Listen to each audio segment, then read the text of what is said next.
Good morning. I am Nadishani Pereira, the Executive Director of Transparency International Sri Lanka. So, as we all are awaiting, the presidential election has been announced, and the candidates have already started their campaigns, although the date for the handing over of nominations is the upcoming 15th. Transparency International Sri Lanka, as a local non-governmental organization with the mission to contribute to the collective effort to eradicate corruption in Sri Lanka, has been engaged in election observation since inception, that is over 20 years. Now, why we are focusing on election observation is with a particular focus on the misuse of public resources during election time. Misuse or abuse of public resources is a major form of corruption that has anyway engulfed this country, not just during elections, but throughout. It is a way that the country will lose a lot of its resources. What results in citizens not having access to the resources that they should have. Now, when we talk about misuse of public resources during election, we are referring to the actions of public officials who are the stewards, who are the trustees of public resources in any country.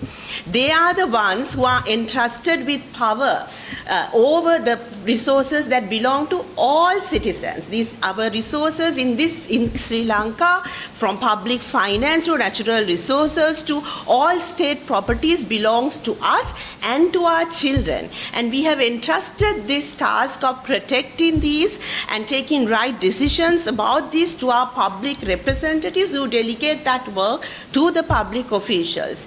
And like this has been recently even reiterated by the Supreme Court, the officials in the country have a sacred duty to protect that public trust that is entrusted in them in terms of resources. None of the state resources can be used for personal enrichment. It has to only be used for the service of the people. Now, when the election is announced, those people who are candidates cannot, even though they have, some of them may have access to state resources because they are already in power, they cannot use these resources for their political campaign. That is a crime, that is a violation, that is the breach of trust, which is punishable. According to the Constitution, it's a punishable offense with imprisonment and a fine. It is absolutely an abuse that will affect the results of the election. Because if certain candidates can use all state resources for their campaign, and then the other candidates need to compete with these candidates, how can you have an equal level playing field? So that affects that ability for citizens to get equal opportunity to hear about the manifestos and about each candidate in a balanced way, and that in turn will affect whether the election is free and fair. At the end of the day, having a free and fair election is the pillar of our democracy. When we are, after 5 years, when we are now going to elect the next leader of the country, we as citizens have the right to have an environment where we have a very free and fair election with equal access to the information by the campaigns and information by all candidates, and we do not by any chance want our own money as citizens, our own resources to be used by certain candidates for their campaigns. So when it comes to what are these resources, as a little bit of elaboration.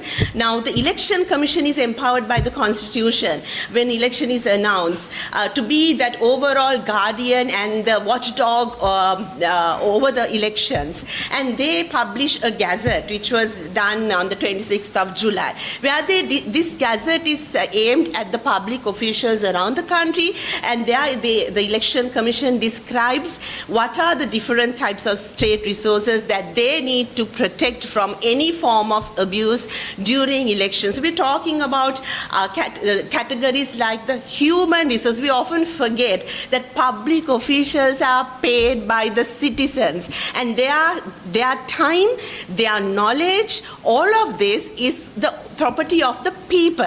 Using them, their time, their expertise for any candidate's campaign is unlawful and wrong and violating of the election rules and ethics. So human resources is very important, and public officials need to take this to heart, and citizens need to take this to heart, as well as public property. You're talking about immovable property like buildings.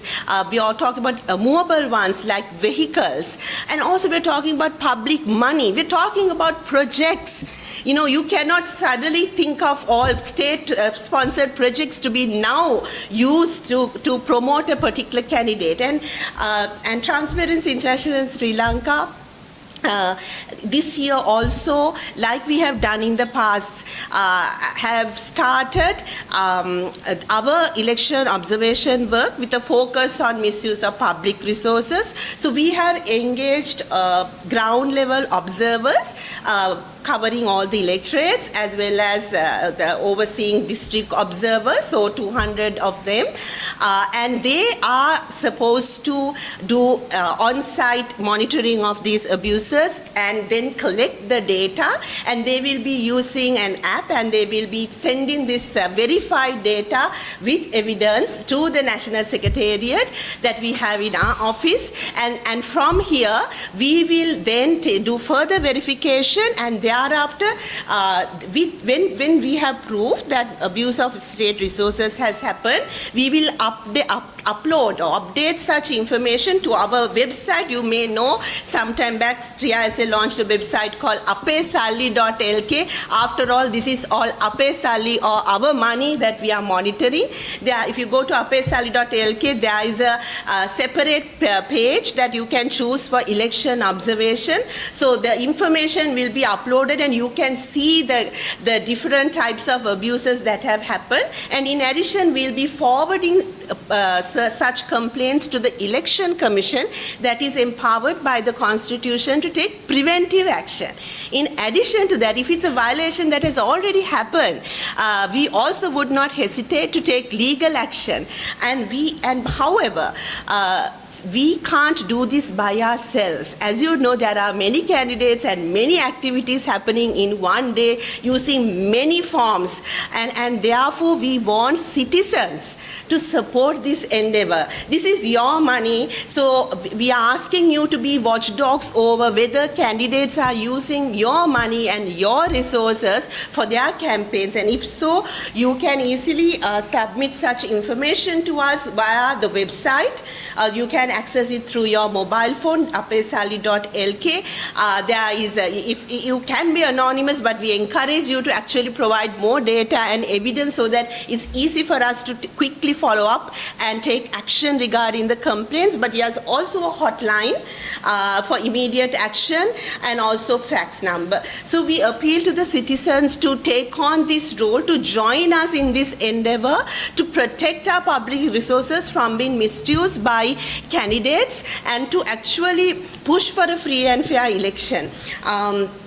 And also, and one more thing is that we call upon the citizens for one more thing. It's about your vote. When you are deciding whom you're going to vote for, do you want to again knowingly vote for a corrupt person, for a candidate or candidates who are misusing public resources? So in determining your vote, come to this website, look at whether there are certain candidates who have done this, and therefore let that be a part of that, inform your decision to vote. And we call upon the candidates at this juncture, do this election in an honorable way. If you feel you deserve to be elected, then you don't have to go through illegal, unlawful, unethical, criminal ways to get about your campaign. People are going to watch this time. People are not going to be fooled. So as candidates, adhere to the law of the nation. Don't abuse any state resources, but have an honorable campaign which will be respected by the people. And then we also appeal to the public officials. Public officials, you might be getting pressurized by politicians to abuse state resources for their campaigns. But you know, as it has happened in the past in this country as well, at the end of the day, you will be held responsible. You might have to face court. You might have to end up in prison, and you wouldn't want to really risk that. You would have built up your name after years and years of service in the public sector. Do not let any politician influence you, but uphold your sacred duty as the guardian of public resources and resist all types of temptations. We stand by you. You can reach out to organizations like TISL to make complaints and to support in this endeavor, as you also strive to protect public resources and really push for a free and fair election. So this is our appeal at this juncture, and I thank you all for attending today.